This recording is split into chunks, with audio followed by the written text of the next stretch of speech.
नमस्कार मित्रों, आज मैं आपके लिए हिंदी काव्य साहित्य से संबंधित जो परीक्षा उपयोगी प्रश्न हैं उनके लिए लेकर आया हूँ। ये 240 प्रश्नों की सीरीज चला रहा हूँ। इसमें 70 प्रश्न करा चुका हूँ और 70 प्रश्नों से आगे आज 71वां क्वेश्चन लेकर आया हूँ मैं आपके लिए। बहुत अच्छे प्रश्न हैं, पढ़ें इन्हें और अपना परीक्षा में सफलता पाएं। तो पहला प्रश्न है, रौनकता नामक स्थान संबंधित है। तो ये पूछना चाह रहे हैं कि किस कवि से संबंधित है। जो रौनकता स्थान है वो किस कवि से संबंधित है, जहाँ पर उनका जन्म वगैरह हुआ था उससे संबंधित पूछ रहे हैं। तो रौनकता जो है ये सूरदास जी से संबंधित है। अगला प्रश्न है, रसमंजरी के रचनाकार कौन हैं। तो रसमंजरी के रचनाकार बताने हैं। देखें, कुंभन दास हैं, अग्रदास हैं, नंददास हैं और हृदय राम जी हैं। तो इनमें कौन है देखें, तो इनमें जो है नंददास जी हैं। अगला प्रश्न है, कृष्ण भक्ति शाखा के प्रतिनिधि कवि कौन हैं। तो कृष्ण भक्ति शाखा के जो प्रतिनिधि कवि हैं वो सूरदास जी हैं, क्योंकि सूरदास जी को कृष्ण भक्ति शाखा का प्रमुख कवि माना जाता है। अगला प्रश्न है कि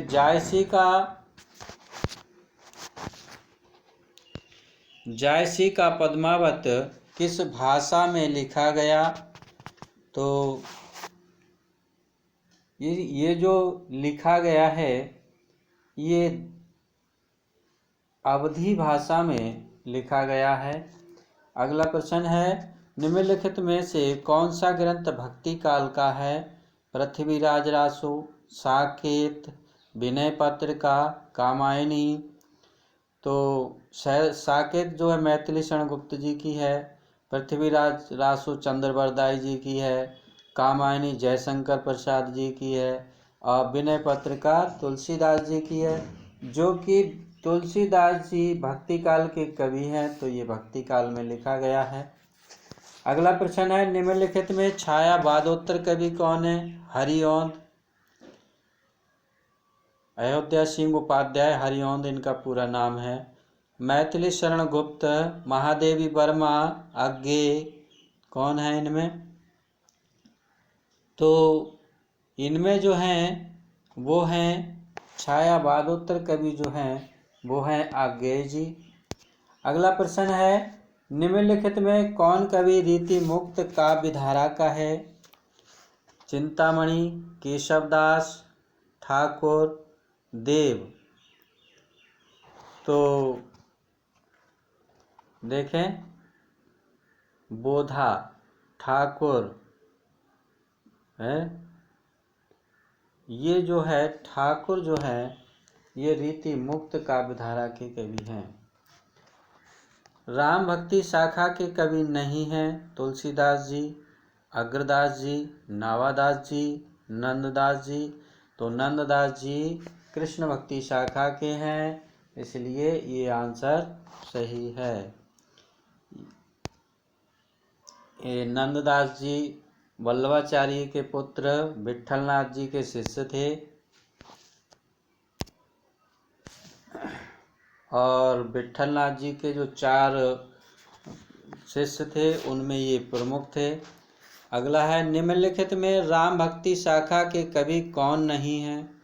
अब इसमें राम भक्ति शाखा के कवि कौन नहीं है ये पूछा गया है, उसमें भी पूछा गया था।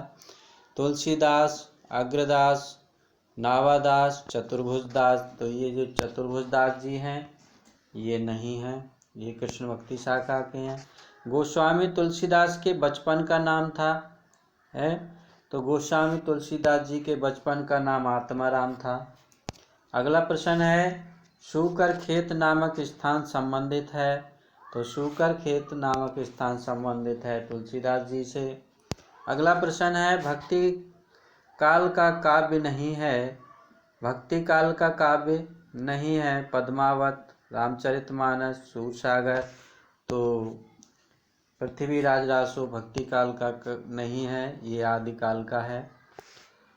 अगला प्रश्न देखते हैं।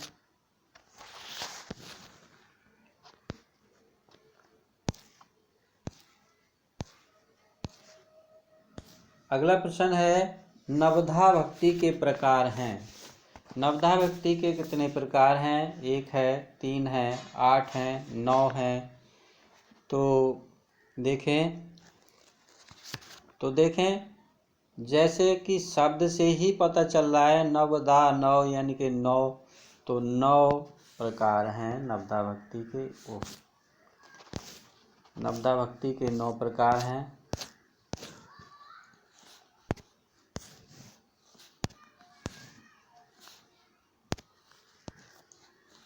अगला है, विनय पत्रिका की भाषा बोली है। तो ये मित्रों ये प्रश्न बहुत आता है, तो क्योंकि तुलसीदास जी ने विनय पत्रिका लिखी है, तो तुलसीदास जी ने अपना जो रामचरितमानस लिखा है वो अवधी भाषा में लिखा है। इसी वजह से पूछा जाता है, क्योंकि तुलसीदास जी अवधी भाषा के कवि माने जाते हैं, लेकिन उन्होंने ब्रज भाषा में भी लिखा है। तो ब्रज भाषा में ये विनय पत्रिका जो है ब्रज भाषा में लिखी है इन्होंने, इसीलिए इसको बहुत पूछा जाता है। अगला है, गोस्वामी तुलसीदास रचित विनय पत्रिका की भाषा है। विनय पत्रिका किस भाषा की कृति है? तो देखो ये फिर आ गया, ब्रज भाषा की कृति है। अगला, तुलसीदास की रचना नहीं है। रामलला नैचु, पार्वती मंगल, रामचंद्रिका, कवितावली है। तो रामचंद्रिका जो है ये केशवदास जी की है। अगला है, समन्वय की विराट चेष्टा तुलसी के किस ग्रंथ में मिलती है? तो समन्वय की विराट चेष्टा तुलसी के रामचरितमानस में मिलती है। अगला क्वेश्चन है, निम्नलिखित में से भक्तिकालीन कवि कौन है? भारतेंदु हरिश्चंद्र, कुंभन दास, महादेवी वर्मा, हरिओम जी। तो कुंभन दास जी जो हैं ये भक्तिकालीन कवि हैं, कृष्ण भक्ति शाखा के कवि हैं। अगला है, निम्नलिखित कवियों में वल्लभाचार्य के शिष्य कौन हैं? तो वल्लभाचार्य के जो शिष्य हैं वो हैं कृष्णदास जी।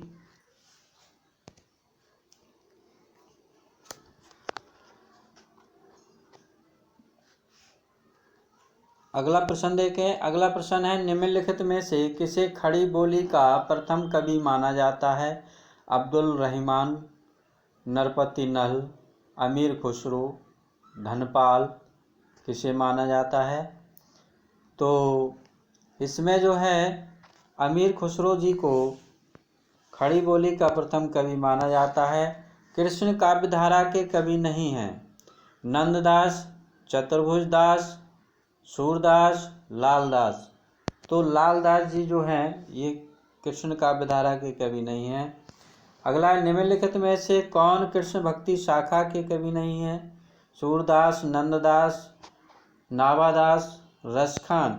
ये इंटर की परीक्षा में बहुत पूछा जाता है। ये प्रश्न जो है ये नावादास जी हैं। नावादास जी जो हैं ये राम भक्ति शाखा के कवि हैं।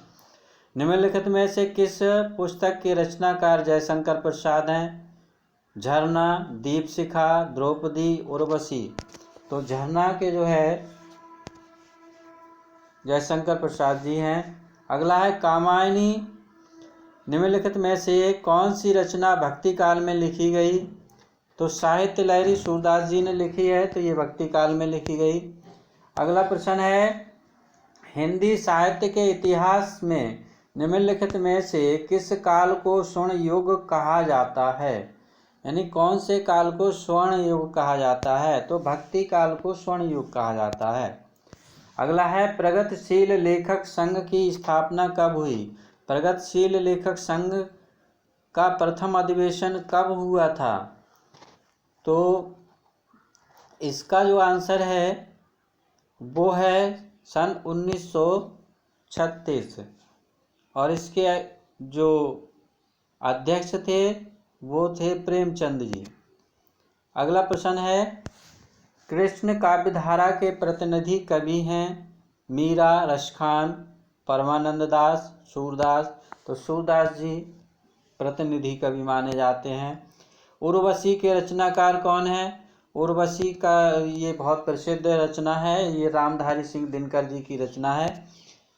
अगला क्वेश्चन देखते हैं। रामधारी सिंह दिनकर किस काव्य धारा के कवि हैं? ये भी बहुत अच्छा प्रश्न है। कौन से काव्य धारा के कवि हैं? तो ये राष्ट्रीय काव्य धारा के कवि हैं, ये राष्ट्रीय काव्य धारा के कवि हैं। अगला है रामचंद्र का रचना है, तो ये मैं पहले बता चुका आपको, रामचंद्र का केशव दास जी की रचना है। तो ये 100 क्वेश्चन हो गए, क्योंकि 71 से शुरू किया था और 30 क्वेश्चन ये हो गए।